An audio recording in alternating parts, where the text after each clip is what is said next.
Haleluya, haleluya, abooluganda. Mukama yeebazibwe, kansubire mwenna muli bulungi. Amannya bulamu Vicky Nabukeera. Tuli ku programu yaffe egamba Oh Lord make me a unique person. Buli muntu yenna ayagala ofuuka omuntu ow'enjawulo, ayagala ofuuka omuntu ow'omuwendo, ayagala ofuuka omuntu oyo nga oli wanjawulo. So olunaku olwaleero nkwanirizaako mu linnya lya Yesu. Ku TikTok oteekamu bulamu Victor Nabuke. Abayinza otubuuza ku YouTube. Ku YouTube oteekamu bulamu Vicky Nabukeera, ogenda kubeera nga ofuna videos zaffe. Haleluya. Olunaku olw'Emmande tuba in position ndi single n'olwokubiri, ate olwokusatu tulina olunaku olw'abafumbo oba abavubuka with Mami Divine Mukuye okuviira ku Harvest Teaching Ministry agenda kubeera nga atusomesa. Kanyanirizeku wano omuntu wange bwe tugenda okuba nga tukula nabo. Real Life Hope nkutumiddeko. Tinkutumiddeko. Mwebale ku joininga. Mwebale. Ninako nno wano gwe nninda, Mr. Rogers Nasasira. Twagala kutandika. Tugenda kubanga tuyiga. Titugenda kubanga tusoma. Tiwe positioning mu Katonda. Mwogenda okujja ebirungi ebisinga. We positioning mu Katonda. Mwogenda okujja obulamu obusinga. We positioning mu Katonda. Mwogenda okujja ebirungi ebisinga. We positioning mu Katonda. Mwogenda okujja obulamu obusinga. Kagambo kano waliwo eyakangamba, kankwata nze ne ku mutima. Tiwe positioning mu Katonda. Mwogenda okujja ebirungi ebisinga. Haleluya. Positioning mu Katonda. Mwogenda okujja ebirungi ebisinga. We positioning mu Katonda. Mwogenda okujja obulamu obusinga. Haleluya. Abooluganda Mukama yeebazibwe. Ninaku wano gwe nkyalinda gwe nkola naye bamuyita Mr. Rogers. Naye sinnamulaba wa joininga wano. Twagala kubanga tutandika. Okay. Tugenda kuba tutandika bamikwano, mbaanirizaako mwenna. Tugenda kubanga tutandika ku program Oh Lord make me a unique person. Twagala Mukama atufuule abantu ab'enjawulo ono nga simulaba Mukama. Budde bugenda. Mbalamusizzaako mwenna mu linnya lya Yesu.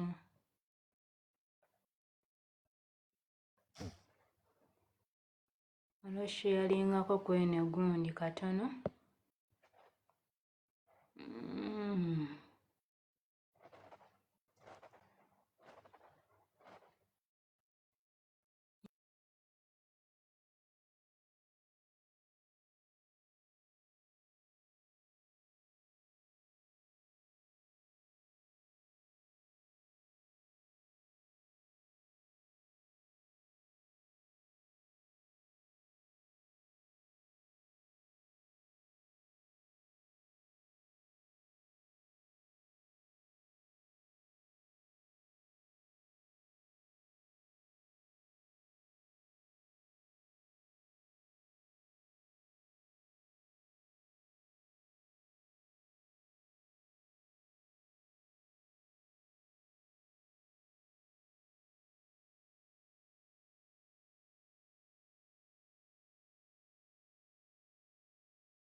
maanyi gaffe nedda nedda kibadde ekisa kye kyekituwaludde tumuddiza ekitiibwa Katonda abadde Yesu abadde ye tegabadde maanyi gaffe nedda nedda kibadde ekisa kye kyekituwaludde tumuddiza ekitiibwa Katonda abadde Yesu abadde ye tegabadde maanyi gaffe nedda nedda kibadde ekisa kye kyekituwaludde tumuddiza ekitiibwa Katonda tumuddiza ekitiibwa Katonda abadde Yesu abadde ye tegabadde maanyi gaffe nedda nedda kibadde ekisa kye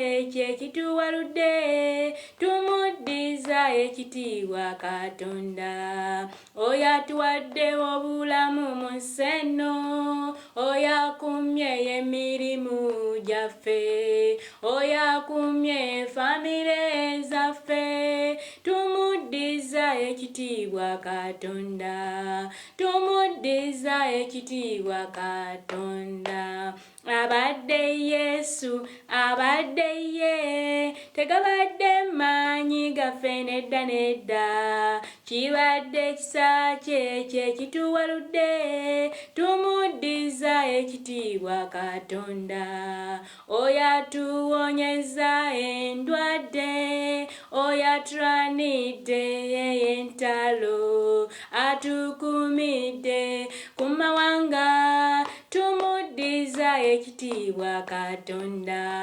tumuddiza ekitiibwa Katonda abadde Yesu abadde ye tegabadde maanyi gaffe nedda nedda kibadde ekisa kye kyekituwaludde tumuddiza ekitiibwa Katonda oyo ategudde obutego n'atutasa ffe ng'abaana Katonda waffe we mulungi tumuddiza ekitiibwa Katonda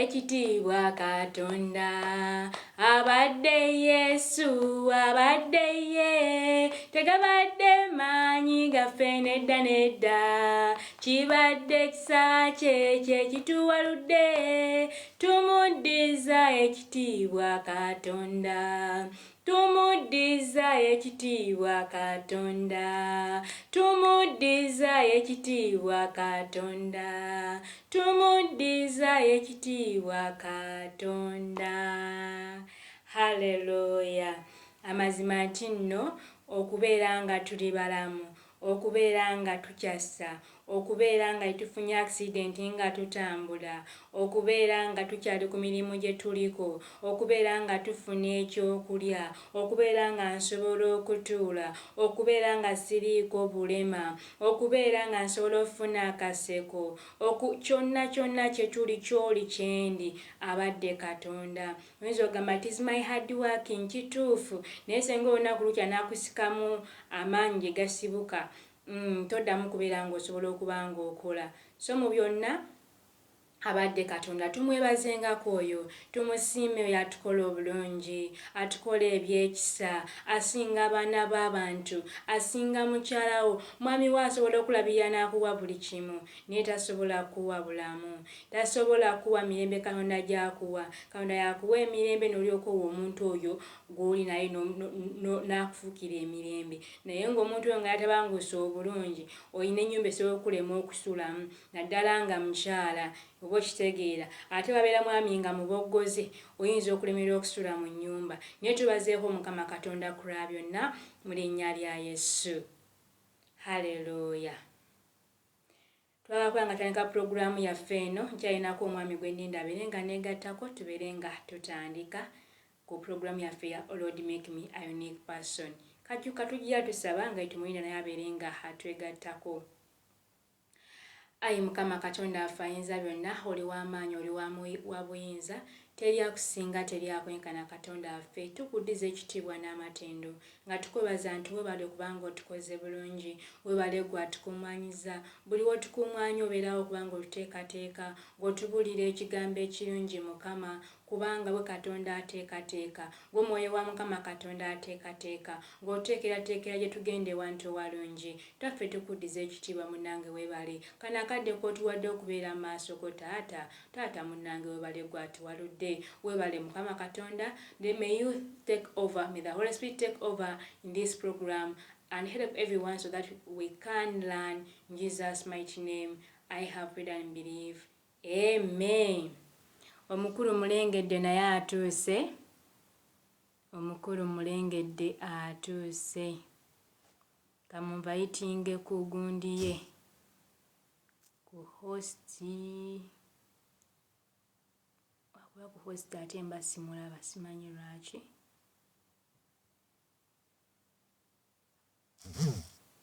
Oh. Mr. Rogers njagala kunvayitingako wano eno.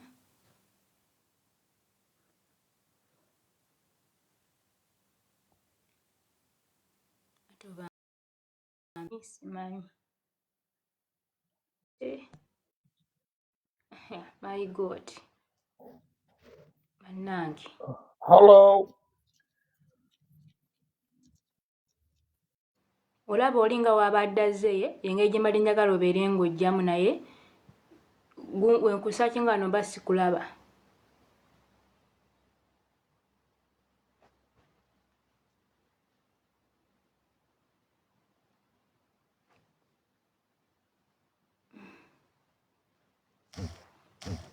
Tugenda kuba nga tutandika bamikwano. Rogers. Simu ye ndaga offline ate wano ali online.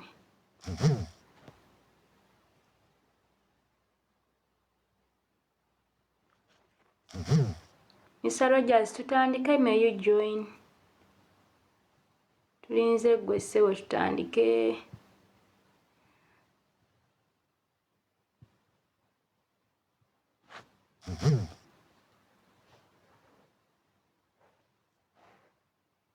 Hello.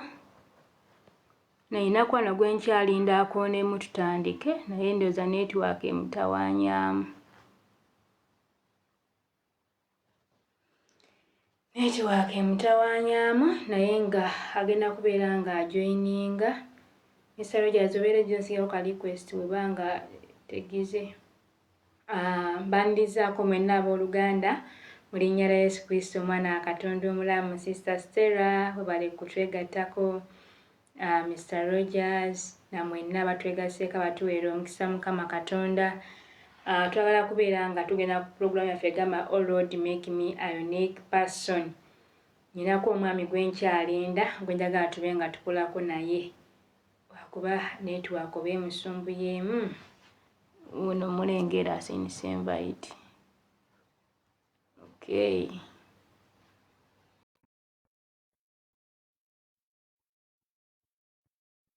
Omukulu wuuyo ayingiddewo. Ayingiddewo ndaba agira network emutawaanyaamu awo. Naye nga batujoyininze mwenna tubaanirizaako tuli ku program Oh Lord make me a unique person. Ate era nga tuddukanya ne kampuni ya Bulamu Development Center. Osobola tujoyininga ku namba ya +256 771 174 +256 771 174 838 ng'oyagala okumanya ebisingawo osobola okungonawo ku nnamba eyo ku WhatsApp kojja okuba ng'onfunira oba ku email. Programu zaffe oteekamu Bulamu Vicky Nabukeera.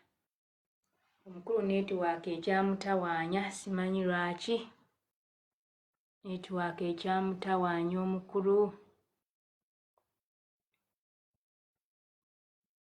Netiwaaka emutawaanya naye ng'agenda kuba ajoininga. Naye nga nyongera obbaanirizaako mwenna. Tugenda kubeera nga tuyiga ku Ninda omukulu ajja abeere nga tutambuza ekintu tugenda okuba nga twogeramuko wano tube nga tuyigako ng'abavubuka ng'abakyala ng'abaami naye nga tumwerabye olunaku olw'enkya tulinayo omukyala gwe bayita Mami Divine ku ssaawa 3 paka ssaawa 4 ez'e Uganda agenda kubeera nga abaako byatusomesa so tosuba olunaku olw'enkya agenda kubeerako Mami Divine okuviira ku Harvest Teaching Ministry. Mr. Rogers simu enga egaanye obudde simu ye ekyagaanye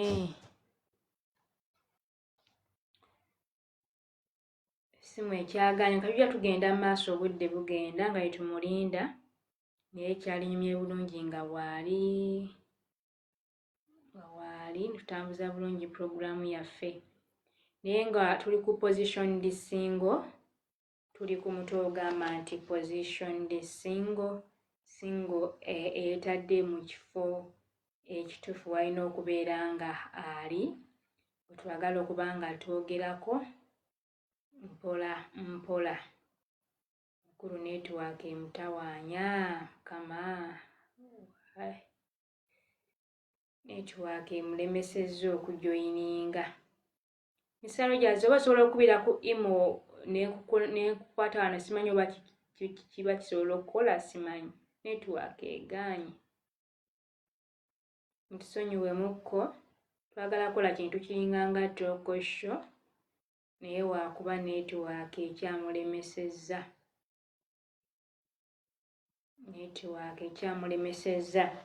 naye ng'olunaku olw'eggulo twadde ku kibuuzo ekyagambye nti nno omuvubuka oba single ayinza kuddamu ate okutereeza obulamu bwe omuvubuka oba single oyinza kuddamu oti okutereeza obulamu bwo kubanga tulaba nti tutomera ebintu bingi tugwa mu nsobi nnyingi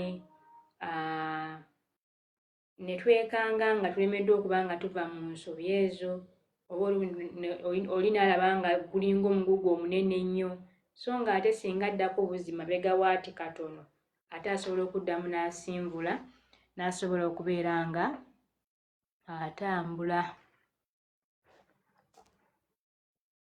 netiwaaka kyemukola so owekitiibwa mikwano so olunaku lw'eggulo twagambye nti bifo nga tetunaba kubeera nga tumanya nti single ayinza kuddamu atya okwetereeza ne tugamba nti nno asooka amanye kyava ku ki okubeera ng'embeera eyo gy'olimu eriwo etyo oba okutuuka mu obwo obuzibu bwatuukamu kyava ku ki wobeera ng'oli single kyava ku ki okubeera ng'olina abaana naye ng'ate oli single ensobi ki ezaaliwo awo oba biki ebyaliwo ebiseera ebisinga omuyaga guno gwe tuyitamu bwe tugukennenya ne tugutunuulira gutuyigiriza si nti nno tugenda kukaba tubeeremu eyo embeera tubeeremu eyo embeera y'emu nedda just tuguyigiramu tusobole okuba nga tusobola okuddamu ate okweŋŋanga okutambula.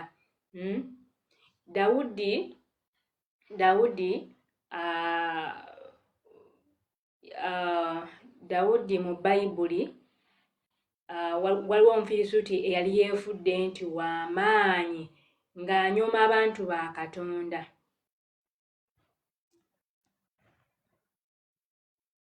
Ng'anyooma abantu ba Katonda naye Dawudi we yajja olw'okuba munda mu ye mwalimu Katonda ng'amuteeseteese bulungi yasobola owangula Omufirisuuti oyo. Kati naffe waliwo ebintu bye tuba tusanga nga tulaba nga bizibu mu bulamu bwaffe, tulaba obulamu tebukyayinza kweyongerayo, olinaganza alina abaana abana, ani ayinza okuntwala, kati oli wajja amugambyeko atya n'okumugamba process nga bw'erina okubeera ng'etambula ne yessa nnyo wansi kati nga zino attachment ezimuliko alowooza nti kizibu kumbe nga tamanyi nti waliwo ate n'abaagala attachment ezo nga Katonda agamba bebakola ki bebamusaanira kati ne yeekanga nga ye yeetutte bwetwazi lwaki olw'ensonga laba waliwo ebiremesa so nga ate singa aba ategedde amazima asobola okufuuka omukyala ow'omuwendo omwami ow'omuwendo Annange Rogers essimu yeegaanye. Aliko jangu twogeremu wano binyuma nga twogeraganya talk show binyuma okuba nga bivaayo obulungi. Haleluya. So kati nti embeera ezo bwe zibeera nga zize mu bulamu bwaffe ne tulaba nti n'olusozi lw'amaanyi kati olumu wennyika mu kwennyika awo ate n'oddamu n'okoleramu ate ensobi endala. Mukama yeebazibwe. So kati twagala tuddemu twetereeze omuntu amanyi omuwendo gwe nti tulinyinza okuba ninako bye nali nkola nga sinnalokoka nga sinnategeera Katonda naye kati wendokose nfuuse ekitonde kijja nfuuse ekibi eky'ekitiibwa mu nnyumba mubeeramu ebyo eby'enjawulo wabeerawo ebya pulasitiiki eby'emiti eby'ebbumba ne waliwo ekibeera ate eby'ekitiibwa n'ebitali bya kitiibwa. Kitegeeza waliwo ate eky'ekitiibwa ennyo. Waliwo eky'ekitiibwa ennyo. Kati twagala tufuuke eky'ekitiibwa ennyo naye tuyinza kuddamu kifuuka tutya nga tuzzemu okwekeberako ko emabega nti byajja bitya. Mukama yeebazibwe. Byajja bitya? Singa lwaki eyo embeera kyajja kitya? Lwaki toyina mulimu? Lwaki ekyo wakiddamu mulundi omulala? Ebyo byonna tuba twekenneenyamu twetunulamu n'ogamba lino nakola ensobi bw'eti bino nakolanga bw'enti y'ensonga lwaki era nzemu ekontrakt endala ate n'osanga era kyekimu ne tuddamu era kyekimu n'oddayo ogamba sikomawo ku kyeyo obola ng'okomyewo biva ku ki? Kati meaning bwe tukola obukozi ne tugenda obugenzi mu maaso nga etwekebedde mu nsobi zaffe mabega tetugasobola kubeera nga tutambula ogenda mu maaso. Mukama yeebazibwe. Naye tugenda mu maaso ga Mukama omuntu ng'oyagala okuba nga weenenya that true repentance meaning onosooka n'onakuwalira ekibi kyo tugenda nga Mukama nsonyiwa sijja kuddamu. Kati gwesanga Mukama nsaba kunsonyiwa ng'oseka onakuwala n'ogamba Mukama kino kyenkoze kibi n'owulira ng'oswalira ekibi n'owulira ng'onakuwala n'owulira nga kati ekyo kyekikuleetera okubeera nga weenenya mini buli w'ozuula obuzibu obwo n'oddamu ne weekebera kigenda kuyamba okubeera ng'otambula.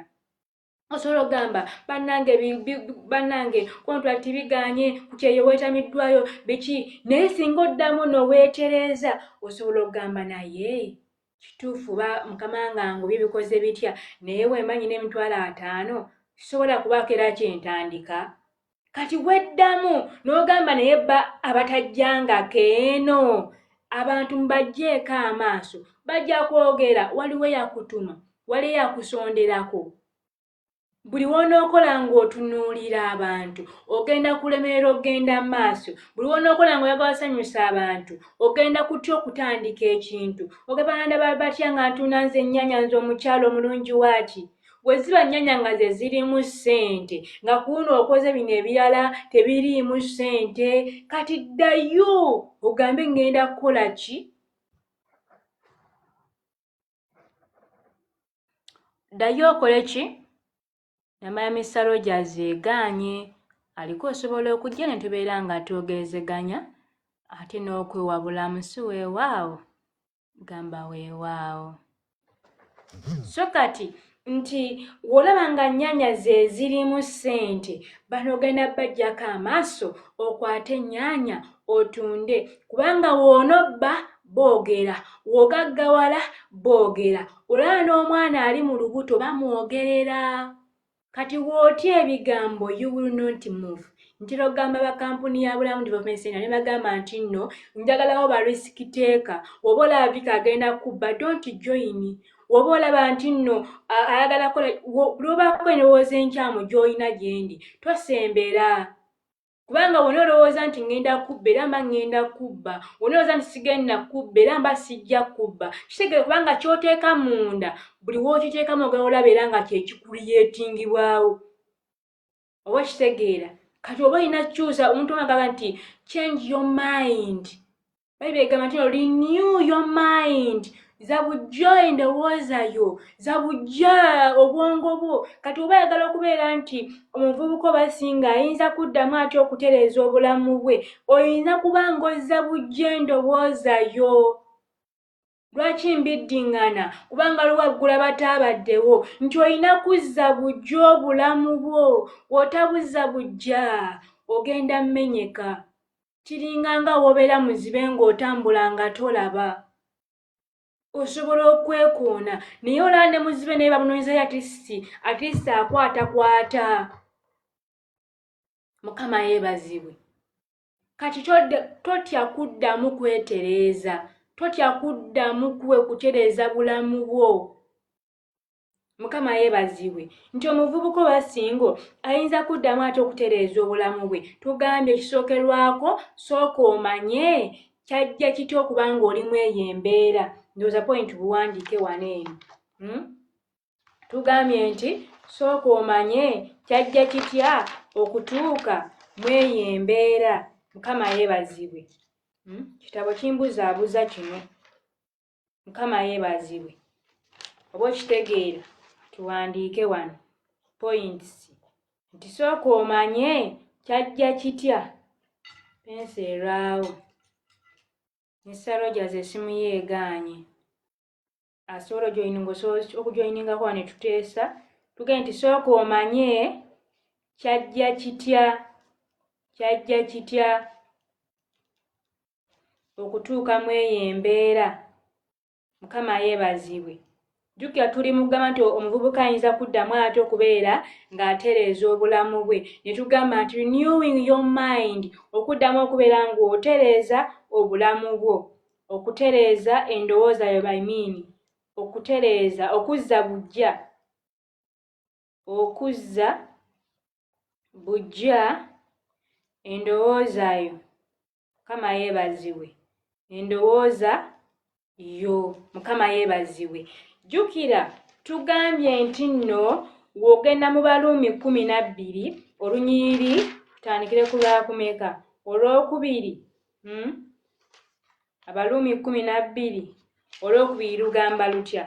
Lugambye nti nno olw'okuzza obujja endowooza yo. Egamba do not be conformed to this world but be transformed by the renewal of your mind. Wulira, by the renewal of your mind, that they testify you may discern what is the will of God, what is good and acceptable and perfect. Egamba weti nti temufaananyizibwa ng'emirembe gino naye mukyusibwe olw'okufuula amagezi gammwe amaggya nga mukema bwe biri Katonda by'ayagala, ebirungi, ebituufu, ebisanyusa.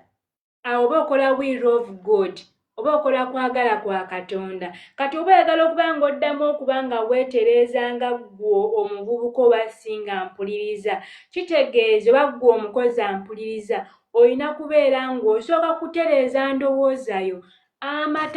Buli w'onookabira amata agayiise ogenda lemererwa okweyongerayo. Amata we gayiika amata gange gayiise, gwe gaba gayiise tegasobola kuvaawo. Gayiise kati manya we gaba gayiise, what next? Ngulewo kyayi mukalu, nfumbewo kyayi mukalu, nzireyo ngule amalala, ngulewo kyakulya oba nguminkirizeemu we mbadde siinaawo. Kati olina okuba ne solution ng'obyebuuza munda mu mutwe gwo. Naye w'onookaaba ogenda kaaba nga tewali kye weeyongeddeko, oddemu okaabe nga tewali kye weeyongeddeko, oddemu onakuwale olunaku luyite n'olwokubiri luyite, so singa waddeemu n'olowooza you can move. Nabali ku kyeyo nno bwe mutyo. Noga bannange banzibya ssente bamaze ozibba kati kiwedde. Ntera ogamba omuntu w'omukisa tebamubba. Era sitera nnyo kaana muntu alimu ebyo. Lwaki? Kubanga otwala akatono nkaba nti katono kaba kanene ekituufu kiba kinnuma, naye ate ŋŋamba nti yampadde ezo mulamu. Waba afudde nja kaaba naye waba akyaliwo kankaabire ye, onoogenda okuddamu okujja nga nditufa. Omuntu waakunyaganga toweereega.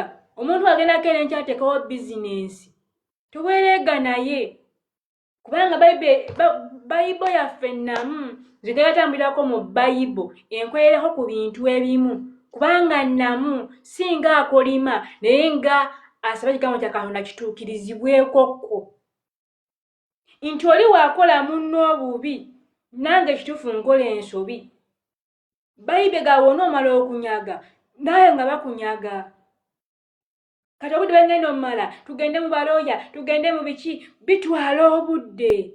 Take it your time weyongereyo movinga move start again kijja mulumiza ye kennyini Mwoyo Mutukuvu amulumirize kisinziira. Mukama yeebazibwe. So mu byonna tugambye eddamu otereze obulamu bwo. Ddamu otereze obulamu bwo. Naye wano balogeye nti nno nti za bujja ki endowooza yo. Mukama yeebazibwe nti by'ogenda okuba ng'okola bigenda kuba nga tebifaananyizibwa ng'ensi bw'ekola. Eno puroguraamu y'abantu banjawulo. Nange nfuba okulaba nga nkola ebinfuula ow'enjawulo saagala kuba wa bulijjo. Ewa Mukama wange nja kukola mbeere mu mbeera ze nnyina okubeeramu eri. Naye we nzira ku kyange mba nnyina fuuka wanjawulo. Kati twagala fuuka banjawulo. Oyage n'akawala ako naye omwami oyo ow'enjawulo gwe banoonya. Ow'enjawulo buli omu gw'ayagala okusembeza. Bwe tunaakola bye bimu ng'abalabe bakola tewali ajja kukusembeza kubanga by'oyogera n'oli by'ayogera by'okola n'oli by'akola. What makes you difference? Kyeki ekikufuula ow'enjawulo. Wabeera nga buli mwami mu relationship zirina kuba bwe ziti mbu zirina kulwawo nnyo okukkiriza omuntu. Gwe kola kiki ekyenjawulo? Oyage n'ekawala nga kanzikiriza mangu. Nange nnyinza okuba mbaddeko nange nnyinza okuba mbadde connected with the Holy Spirit nga nategedde dda nga saagala kumalira budde nti twalate emyezi 3 gyaki 3 olyoke okkiriza omuntu gyaki. Mutwala obudde bwakwonoona obwo fuuka ow'enjawulo mb'okkiriza mala omukola omwezi ogusooka gwakubiri gwakusatu gwakunena nga bali awo bakwana ggwe nga tulina byakukola nga tebalina byakukola. Abalina ebyokukola tulina budde. Niweebeera wiiki emu nsobola okukkiririzaamu kubanga sirina budde bwakwonoona nina puroguraamu zange. Tutandike okukkiriza tutandike tugende mu maaso. Ate nga akkiriza mangu talina budde. Ate kudawo okwemola hallo tukkirize tutandike lumu obulamu. Kale omwezi kaleko kale mpozi.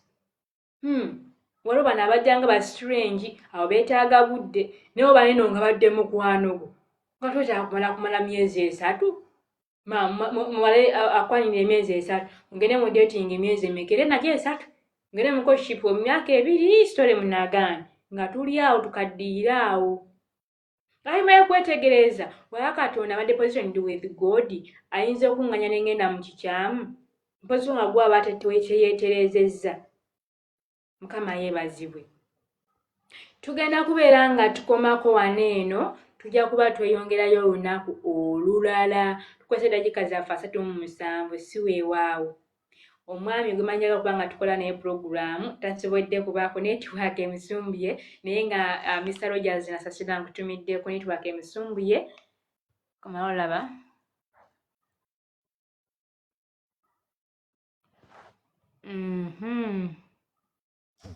ya netiwaaka emisumbuye tasobodde kubeera nga atwegattako.